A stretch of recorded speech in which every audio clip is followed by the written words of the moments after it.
Kelsey is by far, right now, the number one Eagle in that organization. These NFL picks are like lottery tickets. These free agents are like coins of gold. I know what their value is.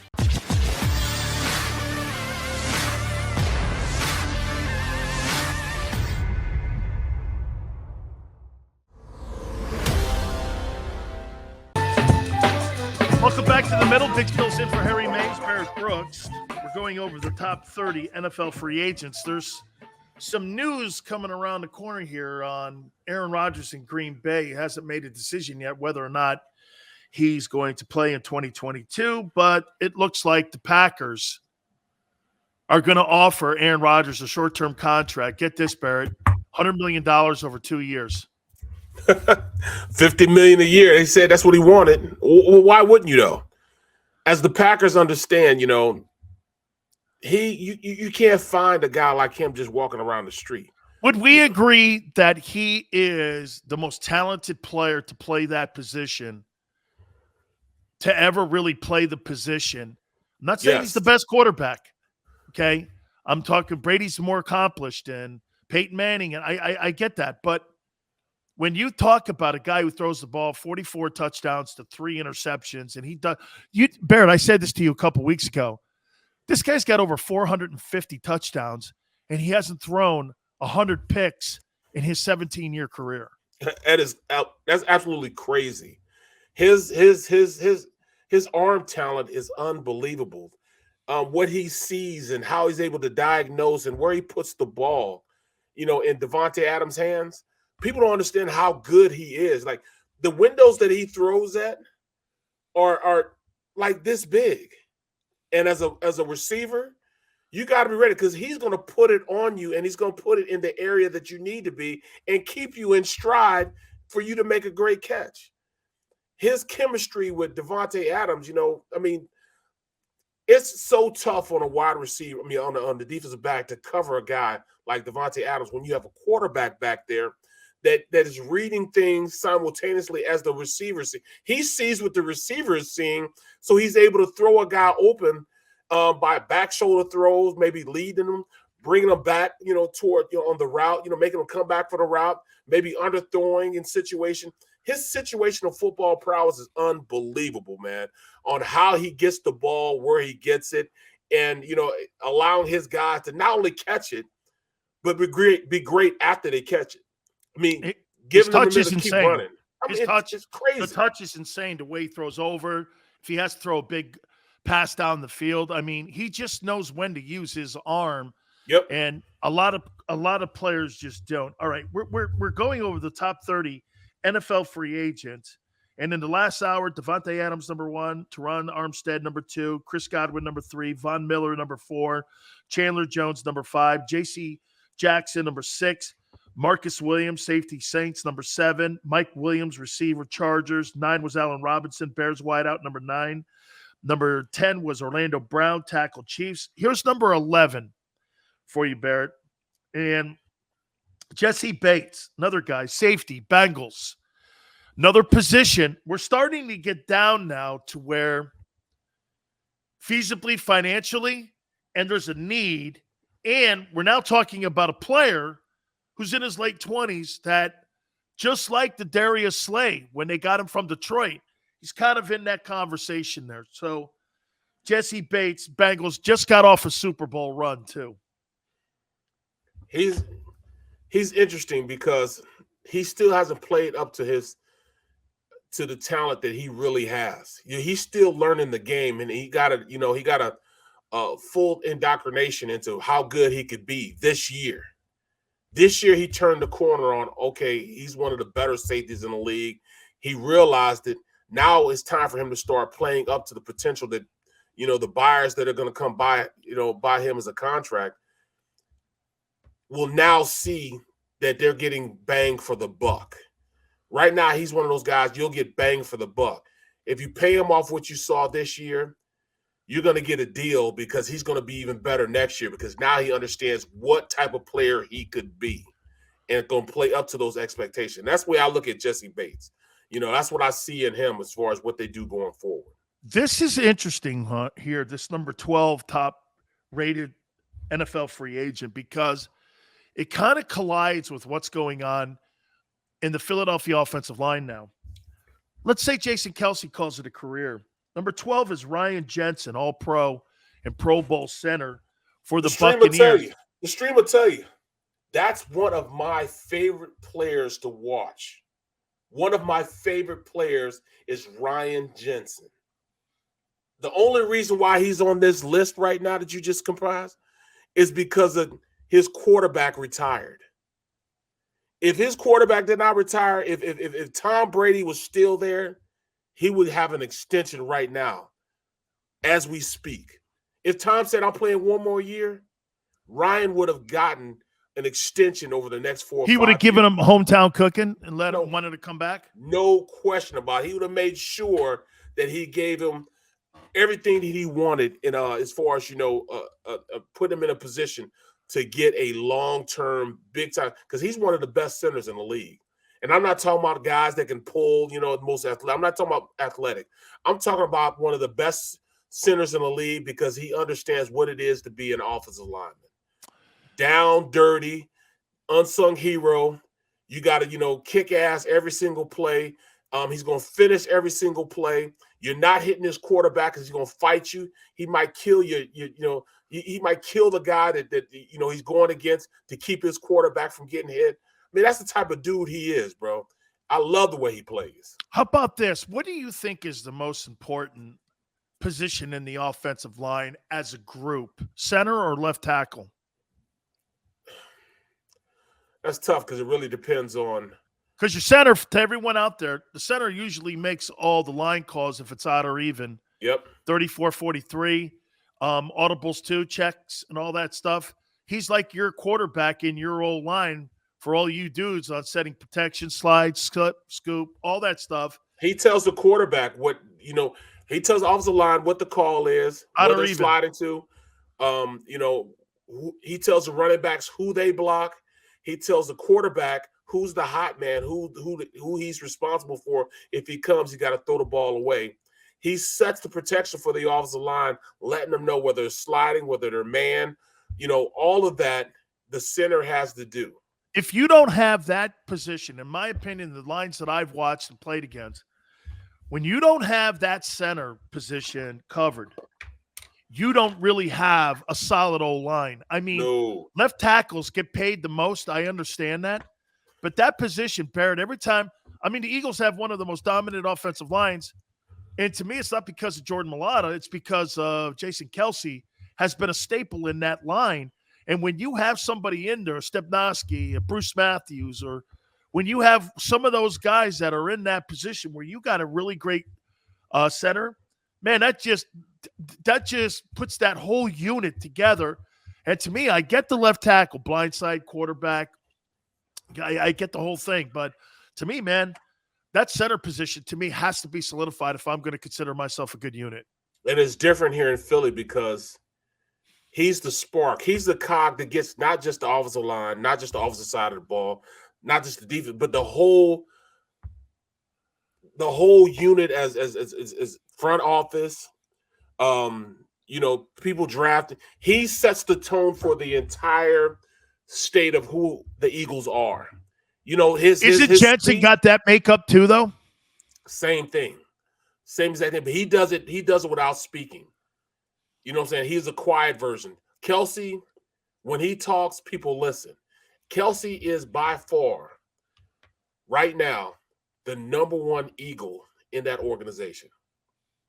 You think he has a lot of say? No, I think that if he did say, they would listen. He doesn't have a lot of say, but if he was to come to them and say, they would listen to him. It's the difference between, being a guy that they come to and ask, he's not that guy. They're not going to ask anybody anything. Would Kelce go to the coach? Yes, or would he go to Howie?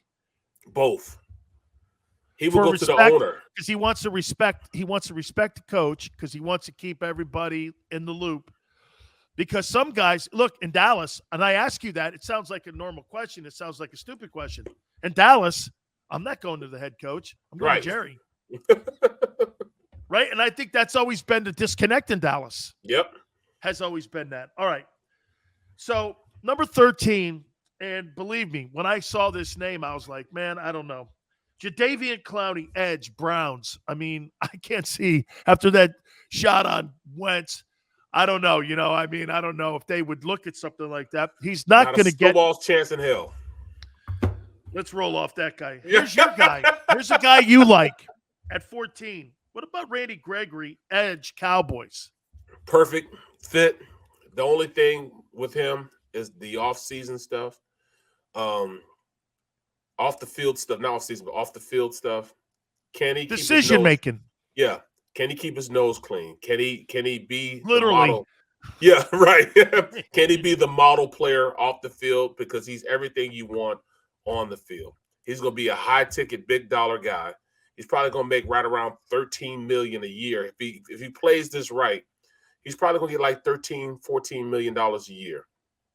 An excellent explosive guy. He also has some issues as far as staying on the field with health. Although he was good this year, with the exception of when he went through with COVID, he was healthy for the most part. But he's just so damn explosive to get around the corner. He makes things happen. You talk about all the time. Can you dictate tempo in a game by rushing the quarterback? Can you be that difference maker? Randy Gregory can be that difference maker. And what I love about it too, and you always hear people in particular fan bases, Boston, Chicago, oh, he's a Cowboy. Well, if you can weaken your rival by bringing a guy like that in, you're looking at it wrong, man. Weaken your rival, get him off that team, put him on your team. It's a double hit. Yep. You weaken them, right? And you get them. I mean, don't look at it like that. If I could get players that are quality guys and take them off the Dallas Cowboys and put them on the Eagles and help my pass rush go from 31 to, say, 15 or 13, that's a win all night long. You've weakened everybody. Yep, exactly. That's why I said, with free agency, go pick from Dallas's team. They should have won a Super Bowl with the amount of talent that they have. But since they didn't, go pick a couple of their branches, you know what I'm saying? You can grow trees from what they got on that side of the ball. Oh, absolutely. And they're going to have guys available. There's a lot of guys actually coming up with the Cowboys. Here's an interesting guy, too. The Patriots passed on giving him a contract. Do you know, Barrett, I think in either 2019 or 20, that Stephon Gilmore was the Defensive Player of the Year in the National Football League. And he went to the Panthers.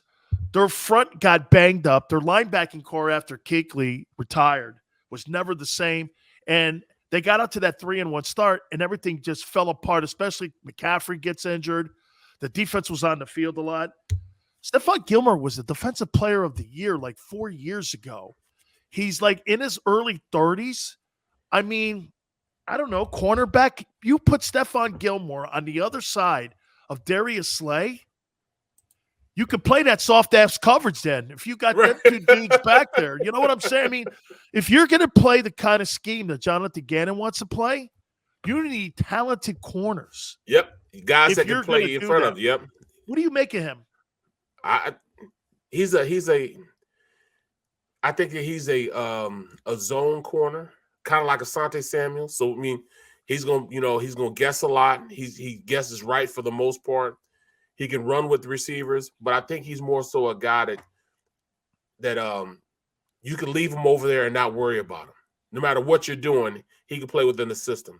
He has enough innate ability, as far as decision making to jump routes if he sees something going on. Like if he was playing Stephon Gilmore, he was playing and he was going against Tom Brady, and he saw how far he was playing back, and the coverage just didn't fit what the defense was trying to do.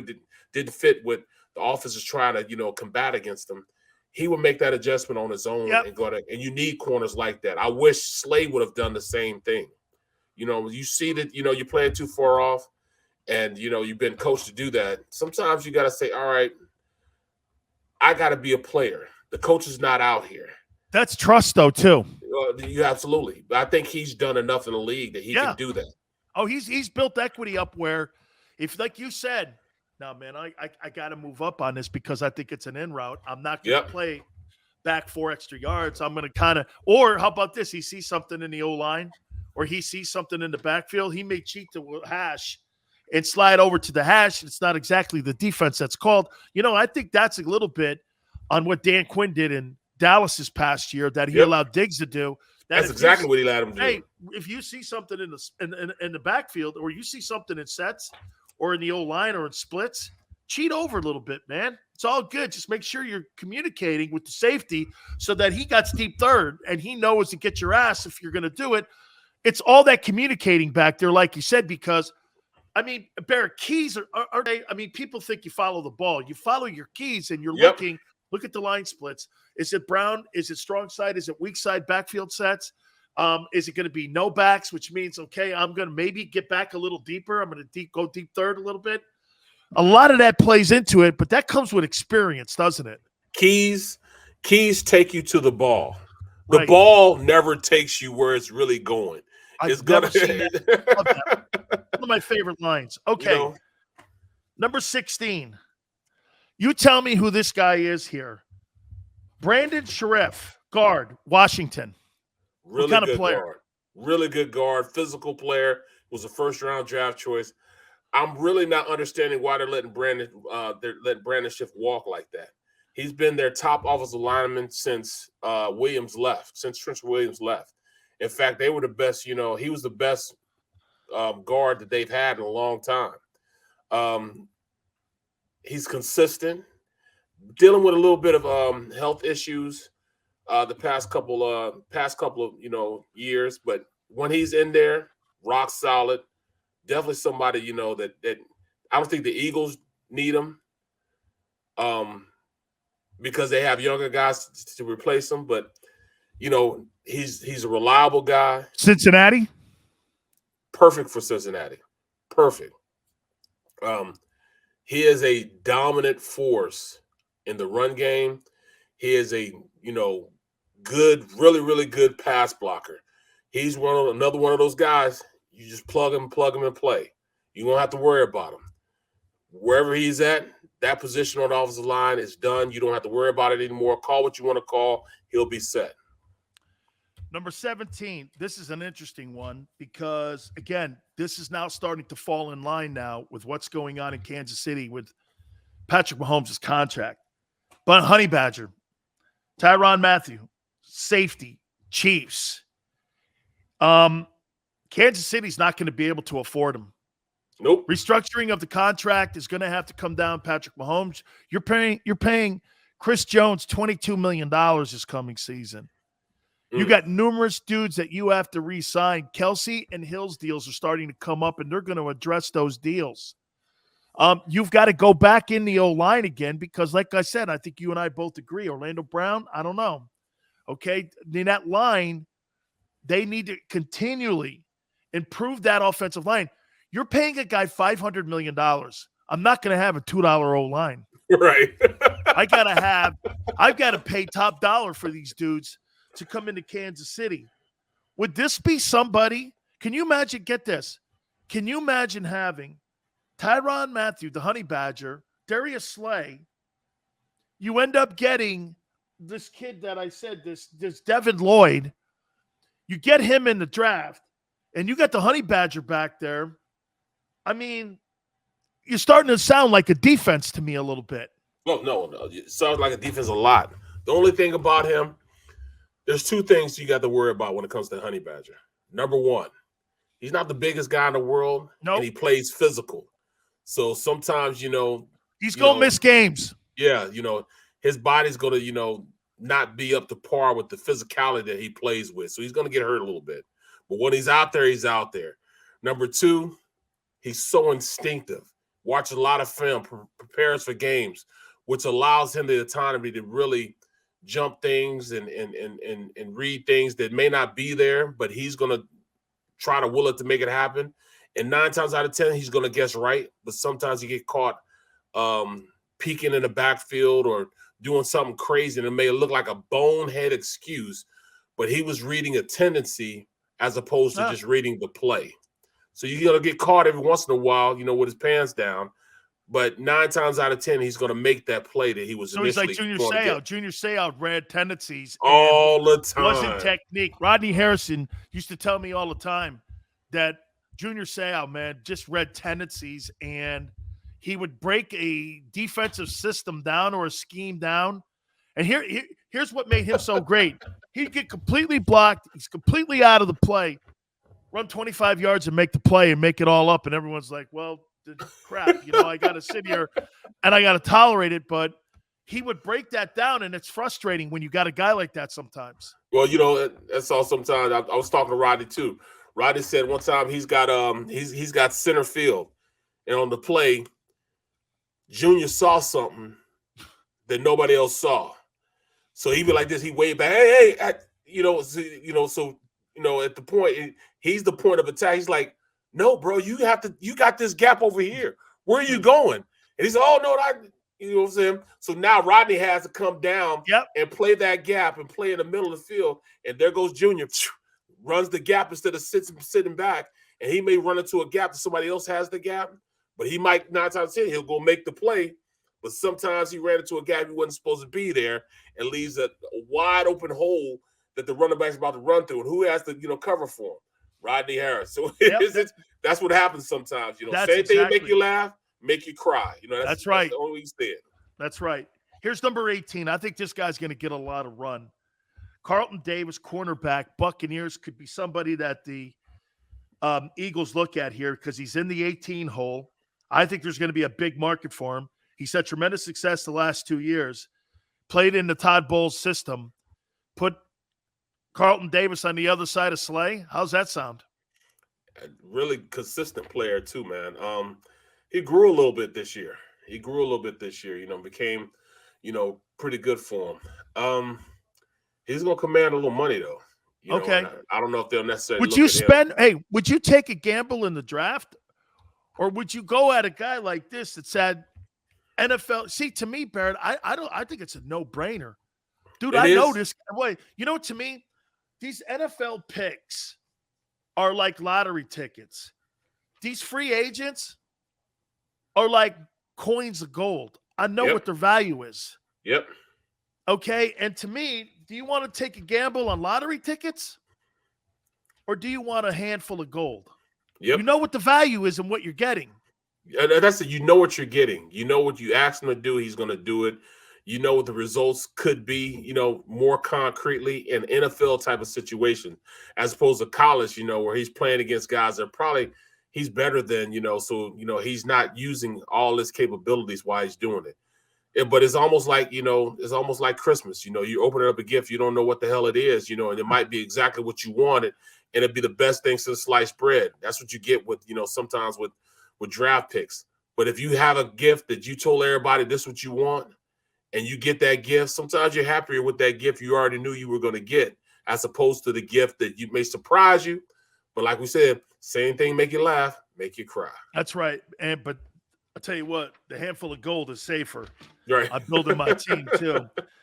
Here, this is interesting here because people go like this. Well, OBJ at 19. Now he has an MCL injury too, so it'll probably be midway part of the season. And I throw this at you here because, people go like this. Dan, he's going to stay in Los Angeles. I'm like, on league minimum salary? They're like, no, they're going to pay him top down. No, they ain't. It don't work like that. You ain't paying a number 3 because Woods is coming back. Yep. He's going to be your 3 dude in Los Angeles, which means this. He ain't getting $15 million from the Rams. He may get 12, 13 million on the open market with someone else. Yep. But the Rams aren't going to go like this. Well, I'm going to pay Kupp, and I'm going to pay Woods, and then I'm going to pay the 3rd dude in the hole $15 million. That's not going to happen. So he's either going to play on a league minimum contract or a hometown discount in Los Angeles, knowing because it is LA and it's OBJ, and he probably can make money off the field, and it's good for his brand. However, Barrett, he's got the rock now. He could be like Von Miller. I say he goes and chases a bag of gold somewhere, and I don't think he cares who the quarterback is. Would that be somebody Philly would look at? I think so. See, me too. Why would you're going to get him? You're going to get a top flight guy. Okay. And by the way, I thought he was a good teammate in Cleveland. I didn't He's think been he a good was, teammate everywhere he went. I don't think he's the trouble that the media makes him out to be. I thought, hell, he went to Los Angeles and it just showed you like Cup did. He had a guy get him the ball. He had 5 touchdowns in 6 games. I mean, to me, I think you could get a bargain because the guy's banged up a little bit. Now he's had injury history the last couple of years here. But see, get this. If I sign you for $8 million and I bring you into Philly, 2-year deal, I don't know. Is that really that much of a gamble for a guy who could be a number 1 dude? He would be a number 1 dude. And regardless of what they're talking about. He'd be better than Devontae coming in here now. Absolutely. Absolutely. You have to account for where he is. He's that much of a big play threat that he can go out there and be a problem for defenses. So you'll have to roll the coverage to him. You can't have him one-on-one against somebody.